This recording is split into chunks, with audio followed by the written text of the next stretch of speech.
Assalamualaikum warahmatullahi wabarakatuh, Bapak Ibu. Saya Sigit Setiawadi. Hari ini akan menjelaskan mengenai materi peduli kesehatan, waspada penyakit degeneratif. Bapak Ibu, kesehatan memang bukan segala-galanya, tetapi tanpa kesehatan segala-galanya menjadi kurang berarti. Ya, itu yang dikatakan Dr. Edi dalam CD-CD kesehatan. Bapak Ibu perlu banyak mendengarkan CD-CD kesehatan yang luar biasa itu. Bapak Ibu pernah atau sering dengar ini enggak ya? Stroke, jantung koroner, hipertensi, kanker, diabetes, gagal ginjal, osteoporosis, osteoartritis, hepatitis, ya. Oke, paling enggak tadi sudah mendengar dari saya, oke. Ini adalah penyakit degeneratif Bapak Ibu, yaitu penyakit kerusakan tubuh, ya. Eh, Disebabkan karena usia atau karena polusi dan sebagainya. Yang paling merusak tubuh itu adalah pengawet dan pewarna makanan. Ya, sekarang semakin banyak ya, hampir semua makanan saat ini beli di toko dan itu ada pengawetnya dan seringkali ada pewarnanya untuk bisa menarik. Ya, meskipun secara legal, secara aturan pemerintah itu belum berbahaya, tapi secara ilmu gizi itu sangat berbahaya. Itulah yang disebut sebagai radikal bebas ya. Radikal bebas adalah atom O yang kehilangan elektron sehingga tidak stabil. Karena tidak stabil, dia berusaha mengambil elektron dari sel-sel yang lain, dan kalau dia dekat dengan sel tubuh, maka dia akan mengambil elektron dari situ. Dan terjadi reaksi berantai. Sel-sel yang bagian-bagian sel yang rusak karena elektronnya berkurang, dia akan mengambil dari sel yang lain, dan begitu seterusnya sehingga terjadi reaksi yang berantai kerusakannya. Ya. Kalau dia merusak pembuluh darah, maka akan terjadilah jantung koroner. Kalau merusak sel, tergantung lokasi dan intensitasnya, terjadilah kanker, diabetes, gagal ginjal, dan sebagainya. Nah, jadi radikal bebas ini jadi pemicu Bapak Ibu ya, penyakit degeneratif ya. Dulu radikal bebas yang paling paling atau satu-satunya radikal bebas itu cuma radiasi matahari dan oksigen ya, cuman itu. Ini radiasi apa? Dua hal ya, matahari dan oksigen yang menghidupi tapi sekaligus juga merusak. Jadi disinilah luar biasanya Tuhan mengatur alam supaya terjadi keseimbangan, ya tidak terjadi keabadian, maka dua-duanya dirusak, tubuh kita dirusak oleh baik matahari maupun oksigen, meskipun itu kita butuhkan. Tetapi dalam perjalanan hidup di dunia, manusia menciptakan perusak-perusak yang lain, ya ada polusi, kemudian gaya hidup, stres, pola makanan, ya itu semuanya menyebabkan penyakit degeneratif ya karena kesalahan-kesalahan kita. Jadi ini sel remaja seperti ini digambarkan ya. Dinding selnya masih tipis, gampang sekali ditembus makanan. Kemudian inti sel masih bagus gitu ya. Sehingga di sini gula, protein, lemak yang sudah dicernakkan itu bisa masuk ke dalam sel dengan baik dan kemudian diolah di situ, sedangkan sisa metabolismenya bisa dengan mudah keluar. Nah, beginilah kemudian terkena radikal bebas itu merusak inti sel, dan lemak trans itu menggantikan lemak omega 3 menjadi dinding sel. Maka yang terjadi adalah dinding sel menebal. Karena menebal, maka gula, protein, dan lemak tidak bisa masuk, sulit untuk bisa masuk, sedangkan sisa metabolisme sulit untuk keluar. Ya, sehingga selnya disebut sel tua.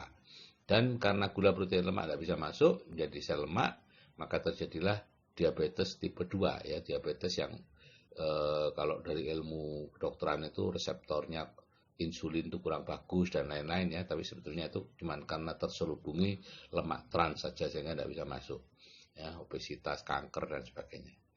Nah, Bapak Ibu, kita perlu mengukur usia sel kita ya. Sel kita itu bisa diukur sebetulnya. Ada alatnya yaitu namanya Carada Scan. Ini ada di ADC ya. Bapak Ibu datang aja ke ADC untuk mengukur berapa sih usia tubuh Bapak Ibu yang sebenarnya berapa.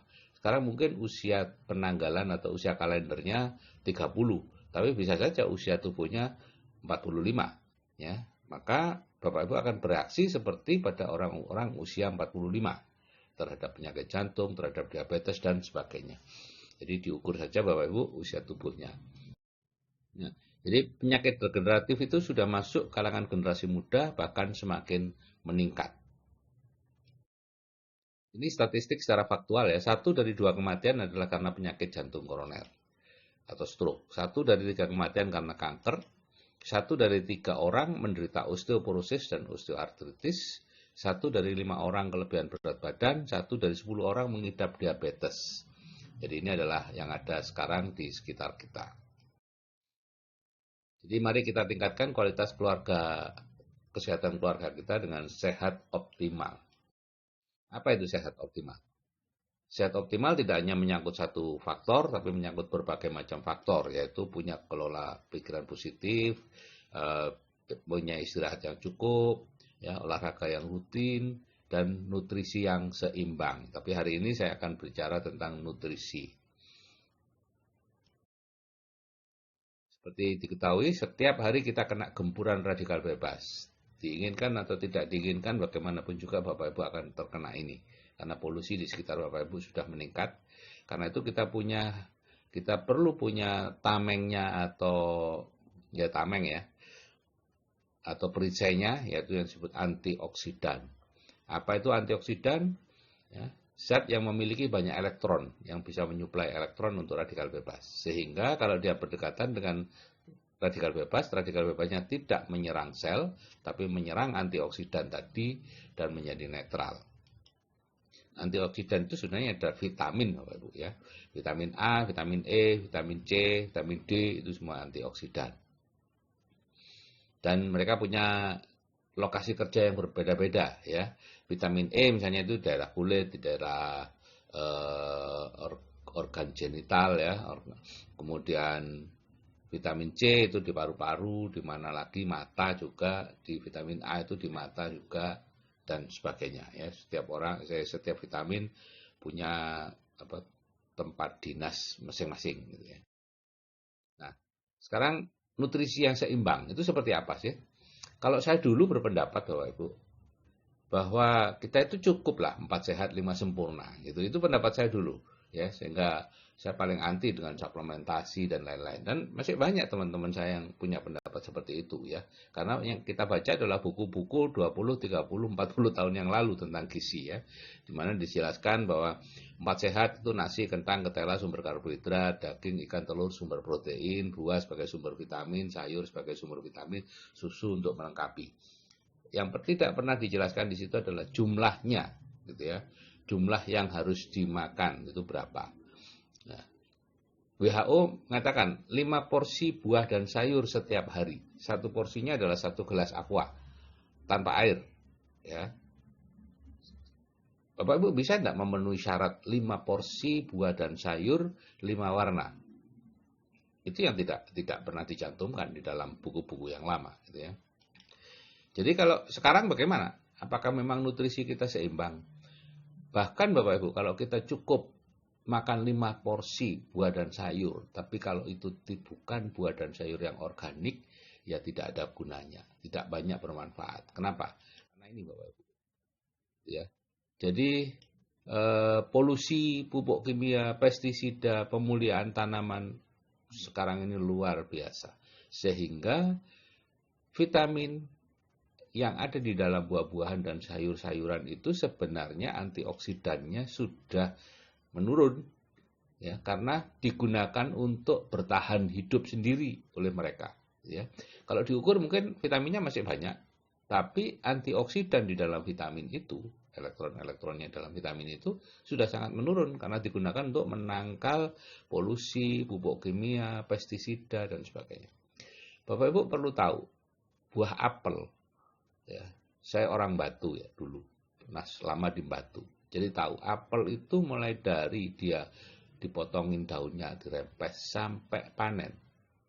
Itu 25 kali disemprot dengan berbagai macam ini, polusi, pupuk kimia, pestisida dan sebagainya. 25 kali Bapak. Sayur-sayuran semua seperti itu. Katanya yang paling banyak polusinya itu kacang panjang. Itu yang paling sering disemprot itu menurut teman-teman saya tidak tahu ya. Jadi kualitas daripada makanan yang kita makan itu sudah sangat menurun. Terus jumlahnya yang kita makan juga tidak berubah dari dulu. Ya, kita tidak sulit untuk bisa memakan sampai memenuhi syarat itu, ya, karena terlalu banyak. Akibatnya apa? Kita perlu suplementasi organik. Jadi seperti ini, ya, sel-sel tua ini bisa kita remajakan kembali, gitu ya. Kita remajakan kembali, ya, selama ya minimal 140 hari itu fase permajaan. Tapi karena banyak terus benturan, ya kalau bisa seumur hidup makan ini, gitu ya. Untuk proses permajaan terus, karena akan selalu ada serangan-serangan radikal bebas dari luar, lemak trans dan lain-lain. Nah, kenapa 140 hari minimal? Itu adalah rata-rata usia sel, Bapak Ibu, ya, usia sel tubuh rata-rata 140 hari. Ada yang jauh lebih sedikit, misalnya kulit dan lain-lain itu cepat sekali, gitu ya. Tapi ada juga yang lama. Tapi rata-rata 140 hari. Jadi Bapak Ibu memerlukan ini yang namanya trio fondasi, ya. Ini adalah double X, itu antioksidan yang paling lengkap, ya, belum pernah ada di dunia ini antioksidan selengkap double X. Kemudian salmon omega 3, ya, untuk mencukupi kebutuhan omega 3, ya. Kenapa salmon? Karena salmon itu salmon ini dipanen di Atlantik Utara, ya, daerah Norwegia, daerah yang masih sangat bersih. Kemudian high protein, ya, itu adalah protein yang berarti berisi asam amino esensial, ya, sehingga kita tinggal menyusunnya saja, dan itu sangat perlu digunakan untuk permajaan sel. Oke Bapak Ibu, ya, ini yang saya minum, ya, yang saya minum sehari-hari seperti ini. Jadi Bapak Ibu, jadilah kaya tapi juga jadilah sehat. Oke, terima kasih. Saya akhiri, wassalamualaikum warahmatullahi wabarakatuh. Selamat pagi untuk yang beragama lain.